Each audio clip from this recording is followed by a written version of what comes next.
वालेकुम और आप देख रहे हैं पीकेएन न्यूज। खबर शामिल करते हैं गुजरांवाला से, जहां कमिश्नर गुजरांवाला ने पीकेएन की न्यूज पर एक्शन लेते हुए इंक्वायरी का हुक्म दे दिया। मजीद बात करेंगे सरदार ताहिर महमूद से।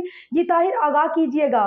जी बिल्कुल। पीकेएन न्यूज ने चंद रोज कबल खबर नशर की थी कि एजुकेशन बोर्ड की जानब से जारी मैट्रिक के सालाना नताइज में रद्दबदल किया गया, जिस पर कमिश्नर गुजरांवाला ने फौरी नोटिस लेते हुए जिम्मेदारान के खिलाफ इंक्वायरी का हुक्म दे दिया है। उनका कहना था कि तलबा और तालिबात के रिजल्ट पर किसी भी किस्म का समझौता नहीं करेंगे। उन्होंने A+ स्कूल सिस्टम के प्रिंसिपल सरदार नवीद महमूद का भी शुक्रिया अदा किया, जिन्होंने इस केस पर उनकी खसूसी तवज्जो दिलवाई थी। जी, इसी हवाले से A+ स्कूल के प्रिंसिपल सरदार नवीद महमूद ने भी अपना पैगाम जारी कर दिया है। आइए सुनते हैं उनका क्या कहना है। आज हम कमिश्नर साहब से, नवीद शराजी साहब से मिले हैं। उन्होंने कंट्रोलर को और सेक्रेटरी बोर्ड को भी यहाँ पे बुलाया हुआ था, हमें टाइम दिया, हमारी बात गौर से सुनी। उनको हमने बताया कि किस तरह से आउट ऑफ वे और प्रोसीजर से हट के एक बच्चे को मार्क्स अवार्ड किए गए हैं।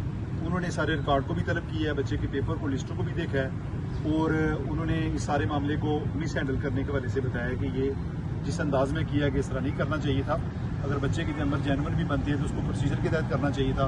और खुशी की बात यह है कि उन्होंने इसके ऊपर इंक्वायरी जो है ना स्टार्ट करने का हमें बता दिया कि हम इसके ऊपर इंक्वायरी करेंगे और उसकी इंक्वायरी की फाइंडिंग्स को रिलीज भी करेंगे, ताकि बोर्ड की क्रेडिबिलिटी के वजह से जो सवालात उठे हम पूरे हो सके। तो इस मौके पे मैं अपने इदारे के बच्चों को भी और बाकी इदारे के बच्चों को, बल्कि पूरे गुजरांवाला के स्टूडेंट्स को मैं ये यकीन दिलाता हूँ कि आपकी जो मेहनत होगी वो किसी सूरत रायगा नहीं जाएगी। आप पढ़ेंगे, जो आपके मार्क्स आएंगे, किसी को भी आपकी पोजीशन पर, आपके मार्क्स पर हम शक मारने नहीं देंगे।